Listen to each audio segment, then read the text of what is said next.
नाटी दुल्हन। मयंक की बीवी नेहा की हाइट बहुत ही कम थी। वो इतनी नाटी थी कि लोग उसका कई बार मजाक बना देते।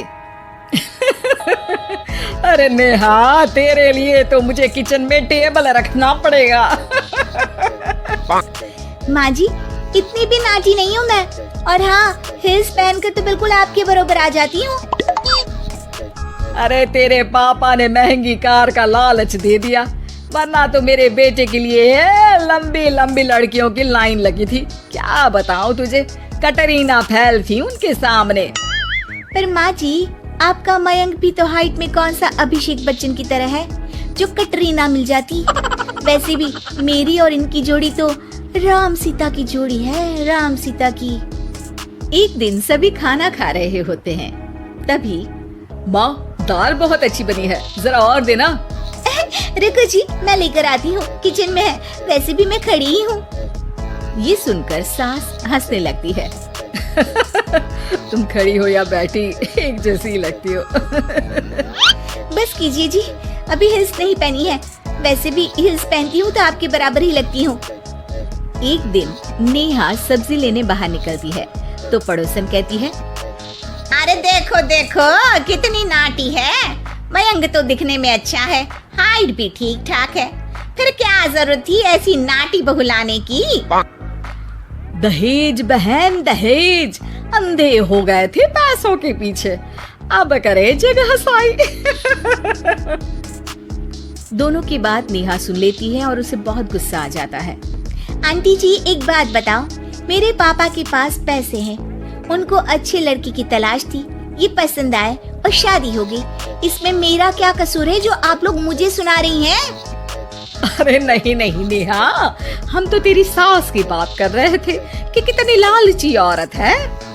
देखिए, वो लालची नहीं है, हाँ, उनकी कुछ शौक है जो वो अपने बेटे से पूरा करवाना चाहती है, और देखा जाए तो उसमें उनकी गलती भी क्या है भला। अगर इन्होंने मुझसे शादी की है तो जरूर कुछ न कुछ तो अच्छाई नजर आई होगी ना। और अब ना तो मैं आपकी बहू हूँ और ना ही आपके रिश्तेदारों को मुझसे मिलना है, फिर ये बात समझ नहीं आई कि आप इतना परेशान क्यों हो रही हैं। ये बोलकर नेहा वहाँ से निकल जाती है। नेहा, चलो तैयार हो जाओ, हम लोगों को एक पार्टी में जाना है।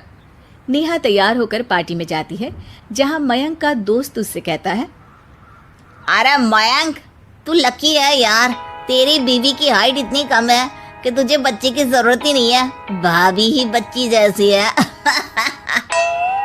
और मयंक, मेरी बीवी इतनी कम हाइट की हो ना तो मैं तो घर से बाहर ही ना निकलूं, कहीं फुदक कर चली गई तो लेने के देने पड़ जाएंगे। सभी नेहा पर हंसने लगते हैं। तभी पार्टी की जगह पर आग लग जाती है। अरे भागो यहाँ से, जल्दी करो, निकलो यहाँ से। अरे लेकिन बाहर के दरवाजे पर ही आग है, अब कैसे बाहर निकलेंगे, कोई रास्ता भी नहीं है। अरे रास्ता है ना, अगर कोई इस खिड़की से बाहर निकलकर अगर सामने के दरवाजे में आग को बुझा दे तो सब निकल सकते हैं। तभी नेहा उस छोटे से जरोखे से बाहर निकलकर आग को बुझा देती है। अरे वाह, भाभी जी ने तो आज हम सबको बचा लिया। वाह भाई वाह, बीवी हो तो ऐसी, अपने पति ही नहीं बल्कि यहाँ मौजूद सभी की जान बचा ली है इसने। भाई मयंक, माफ कर देना, तेरी बीवी तो सच में कमाल है। मुझे ये बात पता है और मुझे मेरी बीवी पर गर्व है। नेहा मुस्कुराकर अपने पति की तरफ देखती है। कुछ दिनों बाद जब नेहा और उसकी सास मार्केट जाती है, वहाँ पर, अरे भैया, ये कपड़ा तो देना, कितने का पड़ेगा? माता जी, ये तो बहुत महंगा कपड़ा है, लेकिन अब बस सिर्फ 2 मीटर ही बचा है, मेरे तो किसी काम का है नहीं ये टुकड़ा, तो आप 100 रुपया ही दे दीजिए। अरे भैया, तो मैं क्या करूंगी इस टुकड़े का, लेकिन वैसे है बड़ा ही सुंदर। तभी नेहा बोल पड़ती है, इसमें तो मेरी पूरी ड्रेस बन जाएगी। ये कहकर वो कपड़ा ले लेती है। अगले दिन नेहा वो ड्रेस पहनकर सास के सामने आती है। अरे वाह नेहा, ये ड्रेस तो बहुत ही सुंदर लग रही है, बड़ी महंगी होगी ना? अरे कपड़ा तो मैंने ही पसंद किया था, बस पूरा नहीं था तो इसने ले लिया। सिर्फ 200 रुपए की ड्रेस है ये पूरी। देखो माँ जी, नाटी होने का भी कम फायदा नहीं है। जैसे तैसे दिन कट रहे थे। सास और पड़ोसियों के मजाक बनाने का सिलसिला चल ही रहा था कि एक दिन मोहल्ले से जोर जोर से आवाज आती है, हाय रे मैं मर गई, भगवान मैं क्या करूं? अरे क्या हुआ? देखते हैं तो सभी एक हॉल के सामने भीड़ लगाकर खड़े हैं। मेरा बेटा प्रिंस गड्ढे में गिर गया है।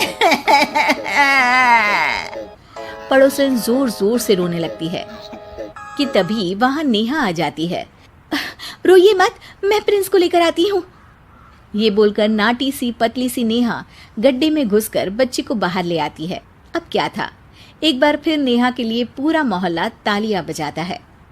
मुझे माफ कर दो नेहा, मैंने तुम्हारी हाइट का कितना मजाक उड़ाया था। कोई बात नहीं मौसी, प्रिंस ठीक है, ये बात है।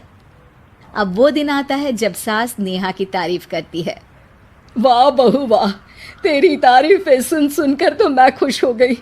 आज तो तूने ये साबित कर दिया कि समाज में इंसान अपने रंग रूप और लंबाई चौड़ाई से नहीं बल्कि साहस और हौसले से काबिल कहलाता है। मुझे माफ कर देना बेटा।